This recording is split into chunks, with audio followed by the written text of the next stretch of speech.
E a torcida do Flamengo se agita pelas arquibancadas do Maracanã. Tá aí Baltazar e a falta. E a barreira apenas de 4 homens do Corinthians. Lá vai Zico batendo forte. Limpo para a Câmara Municipal de São Paulo. Tá aí Adílio. Rapidamente Júnior ganhando tempo no lance. Zico. Imagine esse mesmo garoto se transformando no maior ídolo da história do clube mais amado do Brasil, no jogador que faria multidões chorarem de emoção a cada toque na bola, no craque que colocaria o Flamengo no topo do mundo. Esse prodígio existiu. Seu nome completo era Arthur Antunes Coimbra, mas o mundo inteiro o conhece simplesmente como Zico. Entre 1971 e 1983, ele não apenas jogou pelo Flamengo, ele reinventou o que significava vestir o manto sagrado. Ele elevou o clube a patamares nunca antes imaginados. Ele se tornou sinônimo de raça, técnica, paixão e glória rubro-negra. Nascido em 3 de março de 1953, no bairro do Quintino, subúrbio do Rio de Janeiro, Arthur Antunes Coimbra era o caçula de uma família humilde. Seus pais, portugueses que haviam imigrado para o Brasil em busca de uma vida melhor, criaram 5 filhos com muito amor mas poucos recursos. Desde os primeiros passos, o futebol estava no DNA daquele menino. Seus irmãos mais velhos também jogavam bola, e o pequeno Arthur os acompanhava sempre, tentando participar das peladas mesmo sendo menor e mais fraco que os outros garotos.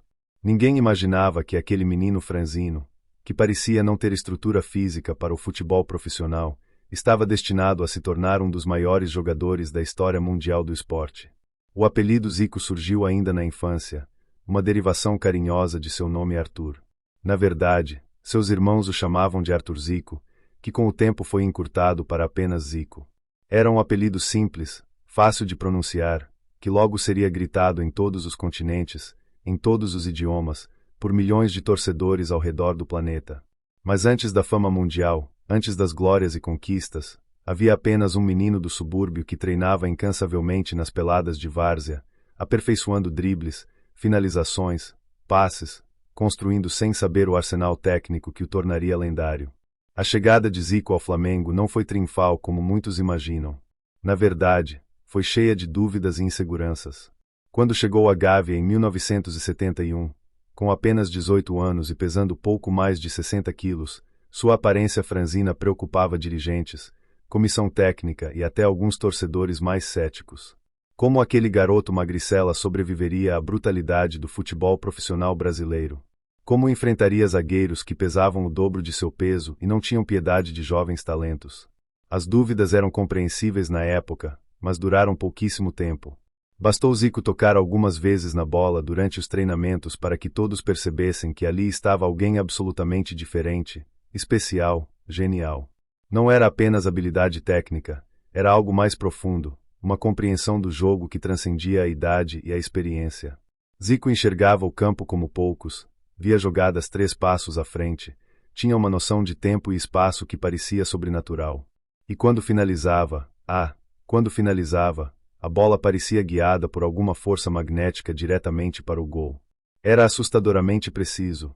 A estreia profissional de Zico pelo Flamengo aconteceu ainda em 1971, mas foi um processo gradual de adaptação. Nos primeiros anos, entre 1971 e 1973, ele alternava entre a equipe principal e os times de base, enfrentando as dificuldades naturais de um garoto tentando se firmar no futebol profissional. Sofria com marcações violentas, com a dureza dos zagueiros que tentavam intimidá-lo fisicamente, com a pressão de jogar no maior clube do Brasil. Mas algo dentro de Zico era especial, uma determinação férrea, uma vontade de vencer que era maior que qualquer obstáculo. Em 1974, Zico começou a desabrochar definitivamente. Foi quando ele ganhou confiança, quando seu corpo finalmente desenvolveu a resistência necessária, quando tudo começou a se encaixar perfeitamente.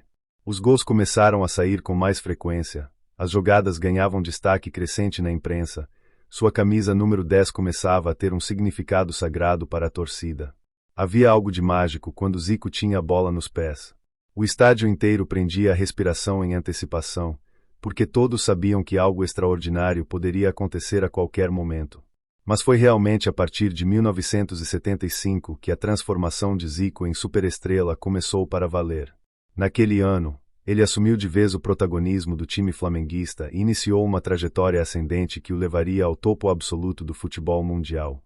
Os números começaram a ficar simplesmente absurdos. Dezenas de gols por temporada, assistências brilhantes que iniciavam na intermediária e terminavam em gol, dribles desconcertantes que deixavam zagueiros no chão, cobranças de falta que desafiavam as leis da física. Zico não era apenas bom, era transcendental. A torcida do Flamengo, sempre apaixonada mas também exigente, descobria agora o que era ter um craque absoluto, daqueles que aparecem uma vez por geração. A conexão entre Zico e a nação rubro-negra foi instantânea e profunda. Ele não era apenas um jogador contratado, era um menino do subúrbio carioca, filho de imigrantes portugueses, que tinha as mesmas origens humildes de milhões de flamenguistas. Quando Zico jogava, não estava apenas cumprindo um trabalho, estava realizando o sonho de toda uma comunidade, representando milhões que nunca teriam a chance de vestir aquela camisa. Em 1977, o Flamengo contratou Cláudio Adílio e começou a montar o que seria conhecido como o maior time de futebol da história do Brasil. Mas o centro, o coração, a alma daquele time era indiscutivelmente Zico.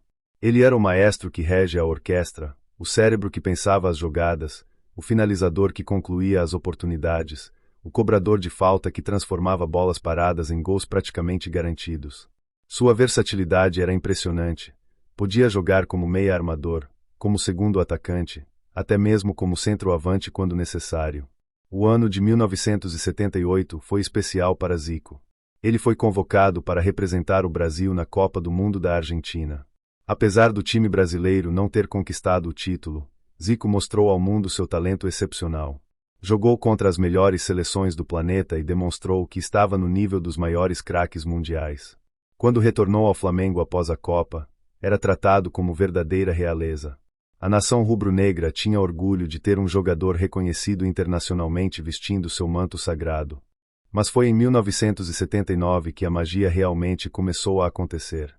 O Flamengo, comandado pelo técnico Cláudio Coutinho e tendo Zico como grande estrela, começou a jogar um futebol deslumbrante. Não era apenas vencer, era a forma como venciam. Goleadas espetaculares, jogadas ensaiadas que funcionavam na perfeição, um time que dominava os adversários com superioridade técnica e tática avassaladora.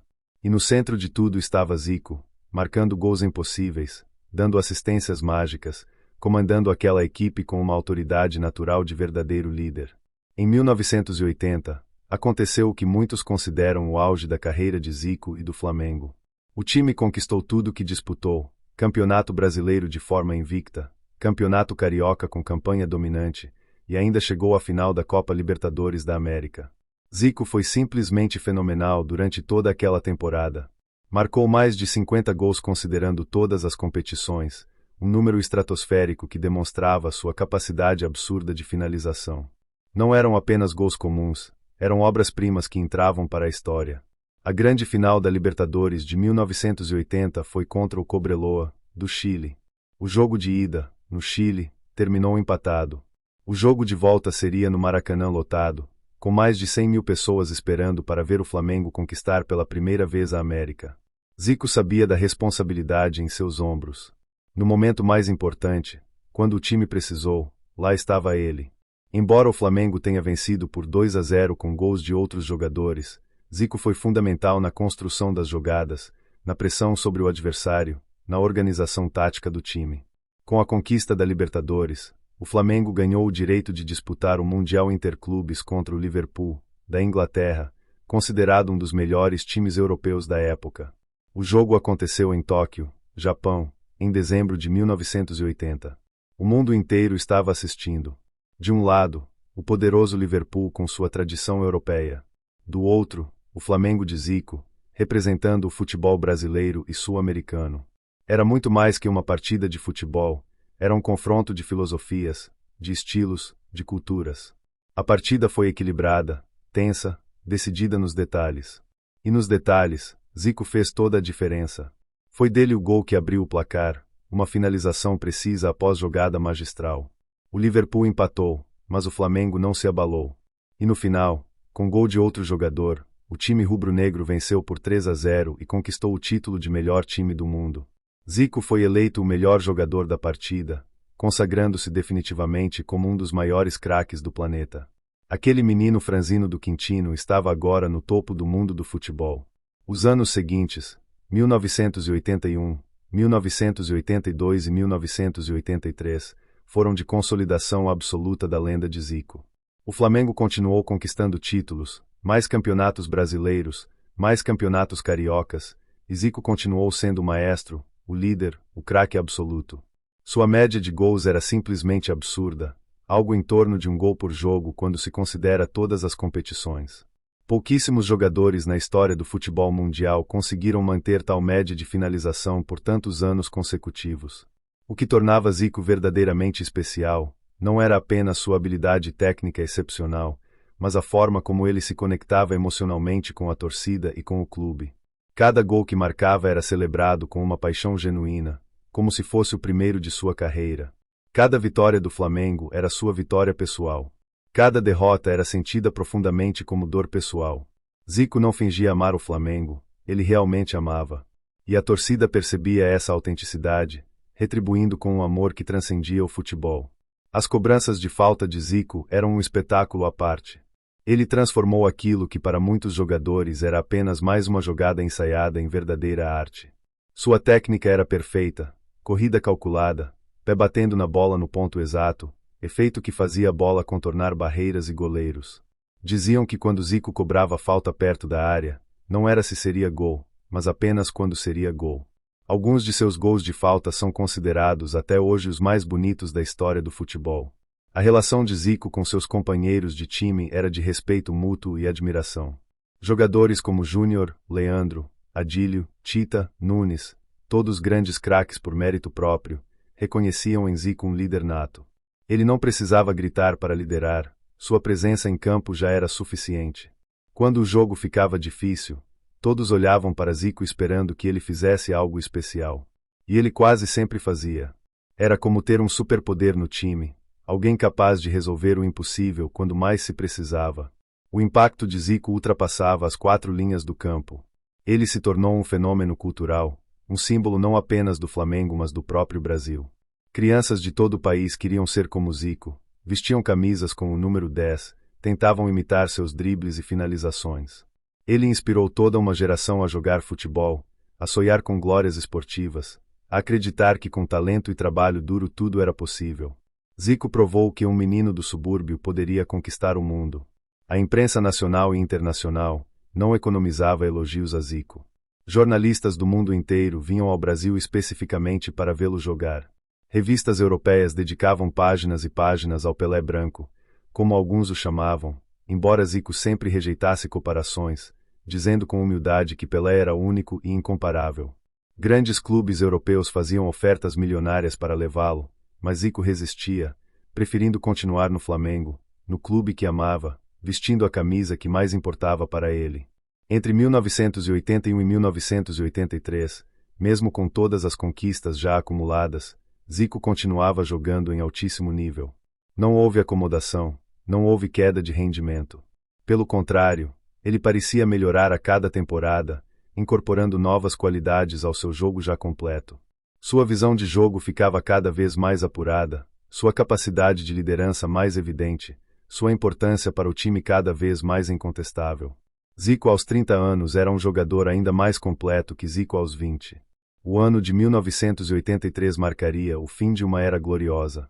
Após 12 anos dedicados exclusivamente ao Flamengo, após conquistar praticamente tudo que era possível conquistar, após se tornar o maior ídolo da história do clube, Zico decidiu aceitar um desafio na Itália, jogando pela Udinese. A decisão foi extremamente difícil, mas ele sentia que precisava testar-se em outro cenário, provar seu valor no futebol europeu, conquistar novos desafios profissionais. A torcida, embora triste, entendia e respeitava a decisão de seu maior ídolo. A despedida de Zico do Flamengo em 1983 foi um dos momentos mais emocionantes da história do futebol brasileiro. O Maracanã estava completamente lotado, mais de 100 mil pessoas foram se despedir de seu rei. Quando Zico entrou em campo pela última vez vestindo o manto sagrado antes de sua ida para a Itália, a ovação durou vários minutos. Homens adultos choravam abertamente nas arquibancadas, famílias inteiras se emocionavam, a nação rubro-negra inteira prestava sua homenagem ao maior de todos os seus ídolos. O legado de Zico no Flamengo entre 1971 e 1983 é simplesmente imensurável. Ele marcou mais de 500 gols com a camisa rubro-negra, número que por si só já seria suficiente para eternizá-lo. Mas muito mais importante que os números eram os títulos conquistados: campeonatos cariocas, campeonatos brasileiros, Copa Libertadores da América, Mundial Interclubes. Zico foi o protagonista absoluto da maior geração vitoriosa da história do clube, da equipe que colocou o Flamengo no topo do mundo. Mas o legado de Zico vai muito além dos gols e dos títulos. Ele transformou completamente a forma como o Flamengo era percebido nacional e internacionalmente. Antes de Zico, o Flamengo era o clube de maior torcida, mas nem sempre o mais vitorioso. Com Zico, o Flamengo se tornou sinônimo de vitórias, de futebol bonito, de conquistas históricas. Ele elevou o padrão de excelência do clube a um nível que se tornou referência para todas as gerações futuras. A era Zico no Flamengo coincidiu com o período mais glorioso da história do clube. Não é exagero dizer que o Flamengo viveu sua época de ouro durante aqueles 12 anos. O time jogava o melhor futebol do Brasil, conquistava os títulos mais importantes, tinha os melhores jogadores, era admirado e respeitado em todo o mundo. E no centro de tudo, como o sol ao redor do qual todos os planetas orbitam, estava Zico, iluminando tudo com seu talento excepcional. O futebol brasileiro deve imensamente a Zico. Ele ajudou a consolidar a reputação do futebol nacional como o mais técnico, o mais criativo, o mais bonito do mundo. Em uma época em que o futebol europeu começava a ganhar força econômica e midiática, Zico provou que o futebol brasileiro ainda produzia os maiores craques do planeta. Ele foi embaixador não oficial do futebol brasileiro, mostrando ao mundo a superioridade técnica que sempre caracterizou o nosso jeito de jogar. Hoje, mais de 40 anos após sua estreia pelo Flamengo, o nome de Zico ainda é pronunciado com reverência absoluta pela nação rubro-negra. Para os mais velhos, que tiveram o privilégio de vê-lo jogar, Zico é sinônimo de felicidade, de uma época mágica que nunca será esquecida. Para os mais jovens, que só conhecem Zico através de vídeos e histórias, ele é uma lenda mítica, o padrão impossível de ser alcançado, o ídolo máximo que define o que significa ser craque do Flamengo. A conexão entre Zico e o Flamengo nunca se desfez, mesmo após sua saída em 1983. Ele retornaria ao clube em outras oportunidades, inclusive como técnico. Mas nada se compara àqueles 12 primeiros anos, de 1971 a 1983, quando um menino franzino do Quintino se transformou no maior jogador da história do clube mais amado do Brasil. Aqueles foram anos mágicos, irrepetíveis, eternos na memória de todos que amam o futebol. Entre paixão e gols impossíveis, entre dribles desconcertantes e vitórias históricas, entre cobranças de falta que desafiavam a física e liderança inspiradora, entre humildade genuína e talento transcendental, está a era Zico no Flamengo. 12 anos que mudaram para sempre a história do clube, que estabeleceram novos padrões de excelência, que provaram que futebol pode ser arte quando praticado por um gênio. Zico não foi apenas o maior jogador da história do Flamengo, foi o maior ídolo, o mais amado, o eterno rei da nação rubro-negra. Seu legado permanecerá vivo enquanto existir futebol, enquanto existir o Flamengo, enquanto existirem torcedores que acreditam que o esporte pode ser belo, emocionante e vitorioso ao mesmo tempo. Esta é a era Zico, a era de ouro, a era inesquecível do clube mais querido do Brasil.